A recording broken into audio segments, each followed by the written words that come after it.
Normalmente, cuando pensamos en protegernos del mundo exterior, lo primero que nos viene a la mente es construir muros súper gruesos, ladrillos, cemento, ya sabes, puertas blindadas. Si el sol quema mucho, pues bajamos la persiana y listo. Claro. Ujú. O si hay mucho ruido en la calle, cerramos la ventana a cal y canto. Es como un pensamiento muy binario. O el ser humano se aísla por completo del entorno o deja que todo entre de golpe. Y a ver, es una reacción muy comprensible. Buscamos esos refugios totalmente herméticos porque, bueno, la intensidad del mundo exterior puede ser absolutamente abrumadora. El instinto básico es tener el control total sobre lo que entra en nuestro espacio. Ya, pero claro, el problema de encerrarse en una especie de caja fuerte es que inevitablemente uno se queda a oscuras. Totalmente. Y precisamente aquí es donde entra el material que tenemos sobre la mesa para nuestro análisis a fondo de hoy, porque es un documento fascinante, un relato alegórico que se titula Misterio de las ventanas de luz y nos plantea una solución arquitectónica, pero sobre todo psicológica y espiritual completamente distinta. No usar muros opacos, sino celosías. Es una premisa visual brillante, la verdad. Las celosías, esas estructuras con patrones, con huecos geométricos súper detallados, actúan como filtros gigantes o como vitrales. Y la misión de nuestro recorrido de hoy es explorar visualmente las 14 celosías que describe este relato. 14, que se dice pronto. Exacto. Vamos a desgranar estos vitrales mágicos uno por uno para entender no solo cómo se ven, que es una pasada, sino cuál es el mecanismo exacto mediante el cual transforman esa luz tan abrumadora en sabiduría digerible. Pues a ver, para ponernos en situación, la historia sigue a un niño de 9 años, que se llama Santi. Es un explorador nato que llega corriendo a una casa mágica, porque va huyendo de un solo abrasador que amenaza con cegarlo. Y le acompaña un personaje muy peculiar, el sabio despistado Mullah Nasruddin, que va montado en su burro. Ajá, un clásico. Sí, sí, y llevan un séquito que el texto denomina los animalitos del alma. Fíjate en esto. Un pajarito que representa la verdad, una mariposa que es la belleza y un perrito que encarna la bondad. Bueno, Santi se queja de que la luz le quema y Nasruddin le explica que en esa casa no hay puertas cerradas, solo hay celosías que regulan el fuego y controlan la luz y la sombra. Lo cual establece de inmediato el tono de toda la obra. O sea, la casa no es un búnker para esconderse de la realidad, ni mucho menos. Es una máquina de procesamiento. Eso es. Y para entender el universo entero, el relato nos dice que primero hay que entender el núcleo de uno mismo. Por eso, en esta primera etapa, las ventanas se centran exclusivamente en el yo y en la energía vital pura. Vale, vamos a visualizar esto, porque las imágenes son potentísimas. Madre mía. La primera celosía se llama el reloj del sol. La descripción es brutal. Hay que imaginar un sol inmenso de un amor purísimo. El texto dice que el material del que está hecho este sol es, de hecho, el material del alma. ¡Qué maravilla! Y justo en el centro exacto de ese sol hay un punto. Ese punto es el yo. Está hecho del calor, la fuerza y el poder de ese mismo sol. El diseño del vitral es como la esfera de un reloj, pero atención a esto, con un reloj de arena cruzando por el centro.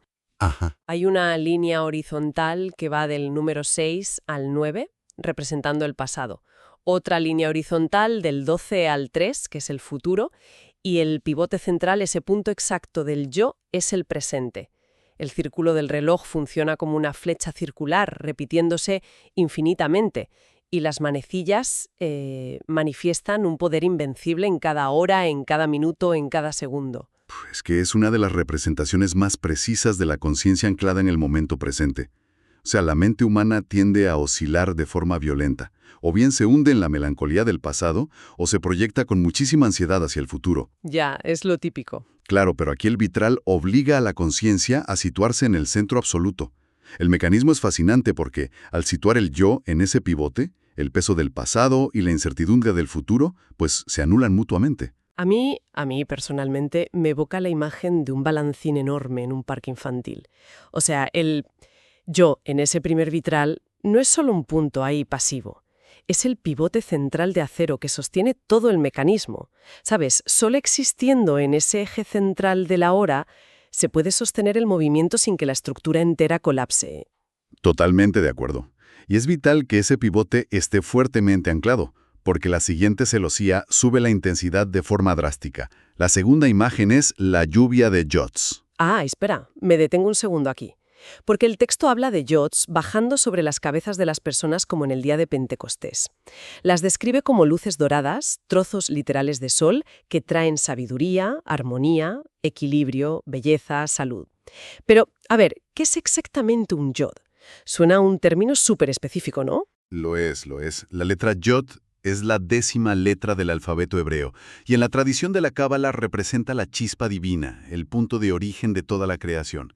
Así que, al usar este término, el relato nos indica que lo que está lloviendo no es una simple luz física, son códigos de información pura. Vale, entiendo. Y estas luces doradas caen e iluminan 3 centros súper específicos en el ser humano: el sol de la cabeza, el sol del corazón y el sol del vientre. Y fíjate que el texto llama a ese sol del vientre el Tantien, que es otro salto cultural interesantísimo.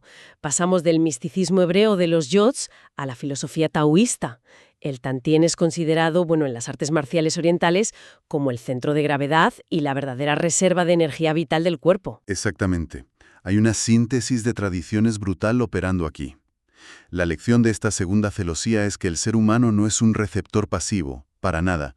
Al recibir estos yods en la mente, las emociones y el cuerpo físico, la persona se convierte en lo que el relato llama soles andando. Soles andando, me encanta. Somos hijos del sol en pleno desarrollo de conciencia. Y para canalizar todo ese torrente de luz dorada sin salir ardiendo, claro, el recorrido nos muestra la tercera celosía, que es el yogi interior. Vemos a un ser humano en postura clásica de meditación, así irradiando una dignidad absoluta, con esos 3 soles brillando y equilibrándose en su interior. Corazón puro, mente clara en la cabeza y esa fuerza vital en el vientre. Sí. Y si analizamos la función de estas 3 primeras celosías en conjunto, vemos que ilustran perfectamente el concepto de regular el fuego. El sol, la energía vital o la información cruda del mundo exterior puede destruir la psique si entra sin ningún filtro. Claro, te achicharra. Eso es. Pero al pasar esa energía a través de esta estructura meditativa, se produce la asimilación. El fuego ya no quema. Ahora lo que hace es iluminar y nutrir. Pues es fascinante cómo esa paz meditativa inicial no es el destino final, ¿eh? El texto sugiere que, oye, si nos quedamos sentados meditando para siempre, nos estancamos. Hay que bajar a la materia, crecer y enfrentarse a los elementos. Y la historia ilustra esto con la cuarta celosía, el árbol y el ángel. Vemos a un ángel bajando del cielo para traer a un niño hacia la tierra. Y debajo de la tierra, gracias a lo que el texto define maravillosamente como autoeducación, el niño echa raíces súper profundas y se convierte en un inmenso árbol de secuoya. Pedazo de árbol, sí. Ya ves. Y finalmente, cuando la vida termina, el ángel lo guía de vuelta a los reinos celestiales. Esto nos habla del imperativo del enraizamiento. O sea, no basta con ser un pilar de luz espiritual o, acumular chispas doradas. Hay que hundirse en la realidad material. Y el crecimiento de esa secuoya no es accidental en absoluto. La mención de la autoeducación subraya que el crecimiento requiere voluntad, un esfuerzo propio para expandirse y estructurarse en el mundo real. Totalmente. Y para que ese crecimiento colosal ocurra, sin que las fuerzas externas aplasten a esa secuoya joven, pues entra en juego la quinta celosía, la esfera de protección. Es una imagen de un ser humano dentro de una esfera de luz, custodiado muy de cerca por 4 arcángeles. Nasruddin le explica a Santi que esta celosía protege la intimidad sin aislar. Los arcángeles actúan, como membranas semipermeables. Exacto. Defienden el espacio sagrado interior, pero, al ser una celosía, pues permiten seguir viendo y participando en el mundo exterior, claro. Establecen unos límites que son absolutamente necesarios para la supervivencia psicológica, porque sin esa esfera, la empatía o esa sensibilidad hacia el exterior terminarían devorando al individuo por completo. A ver, entiendo lo de la burbuja y los arcángeles protectores, me cuadra. Pero aquí es donde me surge una duda enorme, porque el texto hace un giro que parece contradecir todo lo anterior. Uy, a ver. Sí, pasamos de meditaciones pacíficas, ángeles y secuillas, a la sexta celosía, que es la espada de Miguel. Y la imagen es radical, o sea, un ser humano arrodillado recibiendo una espada directamente de San Miguel Arcángel para vencer a 12 dragones internos. Todo esto mientras una gracia luminosa cae sobre el centro de su frente, sobre el tercer ojo, con una forma heptocúbica. Espera, esto me parece una contradicción de manual. Ya veo por dónde vas. Y es que Nasruddin le dice a Santi que la casa es un refugio contra la dureza del sol.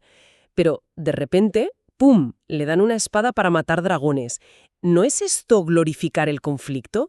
Yo pensaba que la idea era encontrar la paz, no ir a la guerra con uno mismo. A ver, es una reacción súper lógica, pero requiere que analicemos el mecanismo del crecimiento psicológico. Tendemos a asociar la espiritualidad o la paz interior con una pasividad constante, ¿no? Como una especie de nirvana inquebrantable donde nada te afecta. Claro, estar todo el día levitando. Exacto. Pero la verdadera protección interior requiere muchísima acción y sobre todo límites implacables. La espada no es un instrumento de violencia, es una herramienta brutal de discernimiento psicológico. Discernimiento, o sea, como separar lo que es real de lo que es pura ilusión. Tal cual. Nasruddin explica que los 12 dragones internos representan vicios humanos universales, cosas como la pereza, la mentira, la rabia, el autoengaño. Y las celosías dejan entrar la luz, sí, pero esa luz opera como un bisturí láser. ¡Ostras! Ilumina los rincones más oscuros de la psique, expone las propias sombras. Si no se cortan las cabezas de esos dragones internos, si uno no se enfrenta a su propio autoengaño, toda la energía maravillosa de las celosías anteriores se usaría para alimentar la neurosis, no para crecer como la secuoya que decíamos antes. Madre mía, qué perspectiva. La espada corta toda esa maleza mental para que el árbol pueda respirar. Y el detalle de la luz cayendo sobre el tercer ojo en esa forma heptocúbica indica que esta batalla interna lo que te otorga es una claridad absoluta, una percepción superior de la realidad. Vale. Visto así, la espada es una herramienta de cirugía, no de destrucción ciega. Es fascinante. Y bueno, una vez que el interior está ordenado, que los dragones han sido domados por esa espada del discernimiento, las ventanas de la casa mágica nos obligan a mirar hacia afuera, a algo muchísimo más inmenso. Pasamos a explorar la conexión con el macrocosmos. Aquí la cosa se expande. Ya te digo. La séptima celosía nos muestra a los tejedores. Vemos a seres celestiales, que el texto llama Elohim, junto con multitudes de ángeles y arcángeles. Están tejiendo, reparando y regenerando una urdimbre, una inmensa red que cubre todo el planeta Tierra. Es una visión bellísima y además muy profunda de lo que es la responsabilidad cósmica. Los Elohim, en diversas tradiciones, son considerados los arquitectos o las fuerzas creadoras del universo material. Ajá. Y el hecho de que estén reparando la red muestra que el tejido de la realidad no es algo fijo, no es inerte ni indestructible. Es una red vibrante que, sufre desgarros constantes por culpa de nuestras acciones humanas y que requiere un mantenimiento activo, continuo. Tela marinera con eso. Y después de esa red material planetaria, la octava celosía, el eco del cielo, nos muestra cómo se regula el plano inmaterial. Aquí vemos a serafines y querubines en lo alto de los cielos tocando trompetas. Ese sonido baja hasta la tierra como un eco superregulado. Las celosías, al parecer, no solo filtran la luz y el fuego, sino que también afinan el ruido caótico del mundo para dejar pasar únicamente la frecuencia armónica correcta. ¿Regulan la vibración? Sí. Es una forma muy poética de explicar cómo procesar la cacofonía de información y de emociones colectivas que nos rodean a diario. Total. Pero la imagen que realmente resulta ingeniosa, a mi parecer, es la novena celosía. La denominan, textualmente, el GPS cósmico. Me encanta este concepto. Es que es brutal. Visualmente es un círculo con un punto central que llaman zona de gracia. Ese círculo funciona como un giroscopio y se expande hasta convertirse en una esfera completa. Tiene un eje vertical erguido que representa la verdad y el plano físico. Tiene un ecuador que representa la belleza y el plano etérico sano. Y toda la esfera está girando como un reloj, representando la bondad y el plano astral. Fíjate que es un mecanismo de navegación profundamente simbólico.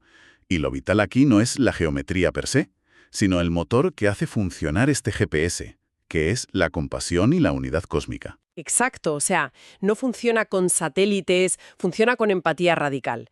El texto explica el mecanismo de una forma asombrosa. Dice que cuando la consciencia reconoce que todo lo creado es parte de sí misma, ocurre la verdadera ubicación.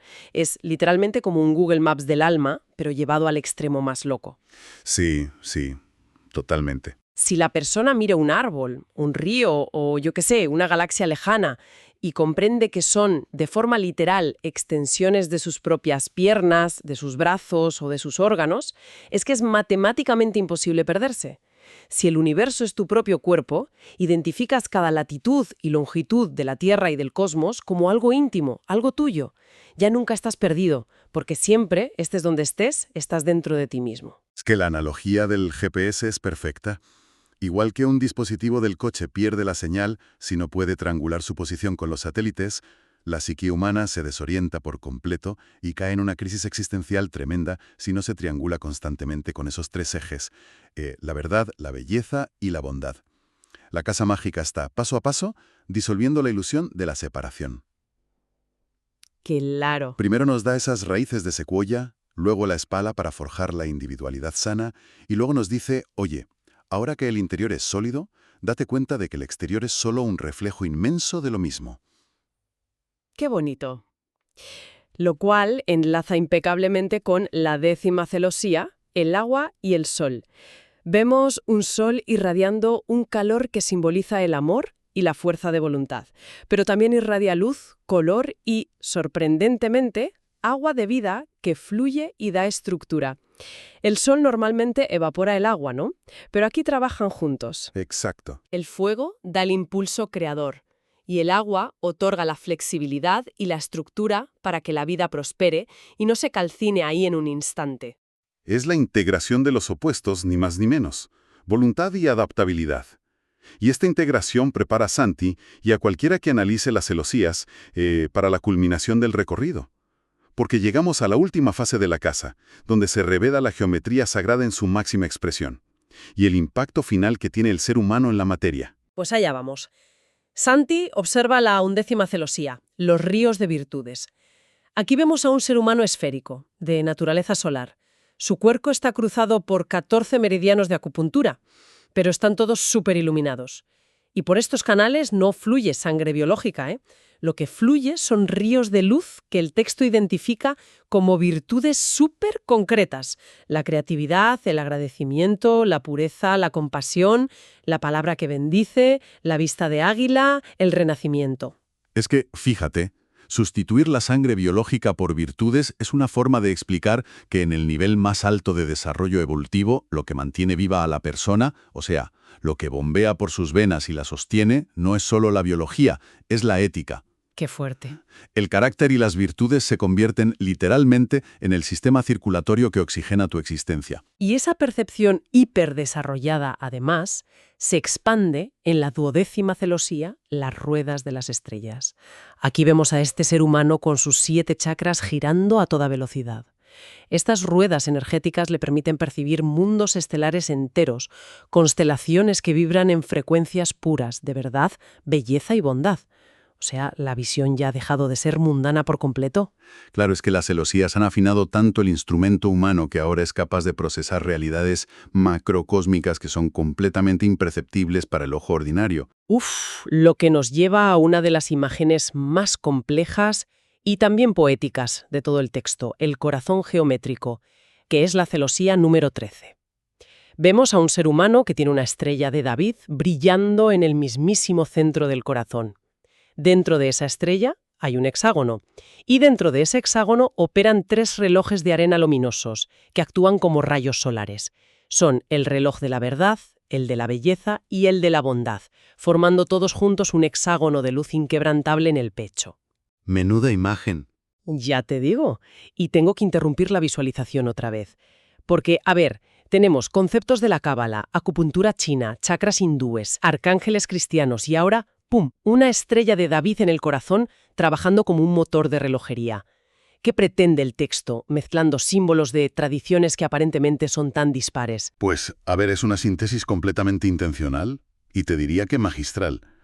El relato postula que la verdad es universal, pero la humanidad la ha fragmentado al mirarla a través de las diferentes celosías culturales a lo largo de toda nuestra historia. Ah, vale. Al combinar la estrella de David con meridianos taoístas, y chakras sánscritos, el autor está desmantelando los dogmas exclusivos. Nos está diciendo que la mecánica del espíritu humano es exactamente la misma independientemente del lenguaje simbólico que usemos para describirla. Y en cuanto a la maquinaria del corazón, pues la geometría simboliza el orden perfecto frente al caos emocional. Claro, porque solemos asociar el corazón con pasiones volátiles, desordenadas, que cambian cada día, ¿no? Exactamente.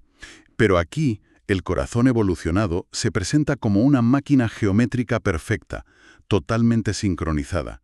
Los relojes de arena indican que el tiempo, la luz y la moralidad, o sea, esa verdad, belleza y bondad de la que hablamos, trabajan al unísono, marcando el ritmo de la vida con una precisión inalterable.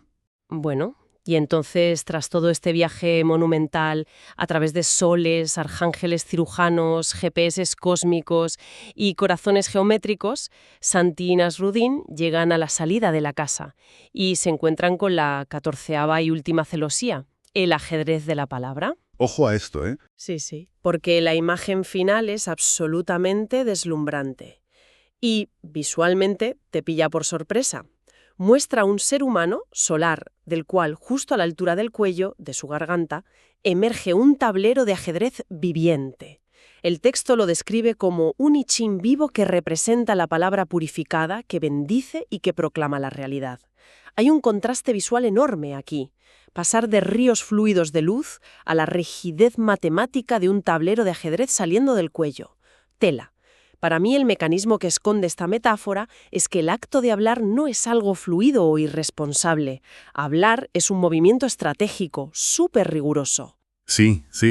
Cada palabra pronunciada es una pieza en un tablero cósmico, tan definitiva, calculada y con tantas consecuencias como mover un alfil o una torre en una partida de ajedrez. Es una disección brillante de la imagen, la verdad. Nasrudin le revela a Santi que esta es la función definitiva y la máxima responsabilidad. La 14ª celosía nos enseña que toda palabra que atraviesa la celosía física de nuestros dientes y nuestros labios da forma material a la realidad. Las palabras no son aire vibrando, o sea, son acciones tangibles. Ajá. El I Ching es el antiguo oráculo chino de los cambios. Si la garganta es un I Ching viviente, significa que con cada frase que se pronuncia, se está programando el código del entorno alterando el futuro. Es la maestría total de la creación a través del sonido estructurado. Y sirve como el colofón perfecto para la historia, porque esto prepara el terreno para el gran giro final del relato. Al salir de la casa, después de haber visto todas estas maravillas arquitectónicas y geométricas, Santi comprende que las celosías no eran simplemente ventanas exóticas de una vivienda física en medio del desierto. Así es. Aquí llega la gran revelación. El ser humano mismo es la celosía. ¡Wow! Todos somos esas estructuras geométricas. Nuestra mente, nuestro cuerpo y nuestro corazón son los vitrales diseñados específicamente para filtrar la inmensa e insoportable luz de la existencia. Es que Santi entró corriendo en esa casa buscando un refugio oscuro porque el fuego del sol exterior le quemaba. Estaba asustado y abrumado, que es una sensación que, refleja perfectamente el estado moderno de cualquier persona ante un mundo saturado de información, crisis y exigencias constantes, ¿verdad? Sin duda. Y sale de la casa entendiendo que no necesita esconderse detrás de muros gruesos y ciegos. Ha aprendido cuál es el mecanismo para hacer su propio filtro. Desde anclarse en el presente absoluto con su pivote central, pasando por usar esa espada del discernimiento psicológico para domar sus propios impulsos oscuros, hasta entender que las galaxias y los ríos son solo extensiones de su propia anatomía cósmica. Transformar el pánico ante el mundo exterior en una maestría creadora interior es, de verdad, el verdadero logro de este viaje. Es un trayecto alucinante que va desde el silencio inmovible de la meditación hasta la acción transformadora del tablero de ajedrez de la palabra. Yo me quedo fascinada, vamos. Definitivamente. El relato de Misterio de las Ventanas de Luz es uno de esos textos excepcionales que, bajo la inocente apariencia de un cuento con animalitos del alma y maestros en burro, esconde un manual de arquitectura psicológica de una profundidad que es inamarcable. Estoy totalmente de acuerdo. Nos obliga a replantear la relación con el exterior y con nosotros mismos. Verla sí que no como un castillo asediado que debe defenderse a toda costa levantando muros, sino como un vitral transparente y estructurado que transmuta la energía caótica en belleza, pues oye, cambia para siempre la perspectiva de cómo vivir con propósito, con equilibrio y sobre todo, sin miedo. Pues sí, y con esa potentísima imagen geométrica en mente, damos por concluido nuestro análisis a fondo de hoy. Al principio del recorrido hablábamos de la inclinación natural a levantar muros emocionales e intelectuales cuando el mundo aprieta demasiado, prefiriendo, ya sabes, la ignorancia de la oscuridad al riesgo de la quemadura. Pero si asumimos la monumental revelación final que descubre Santi, si consideramos por un momento que la humanidad entera funciona como un conjunto de celosías vivientes, diseñadas específicamente para procesar y filtrar la inmensidad del universo hacia la realidad cotidiana, cabe detenerse y hacerse una pregunta final. En medio del ruido, el calor y el caos constante del entorno, ¿qué frecuencias y qué tipo de luz decidimos dejar pasar a través de nosotros hoy? ¿Y qué formas, sombras o bendiciones están dibujando nuestras palabras en el tablero de ajedrez de los demás?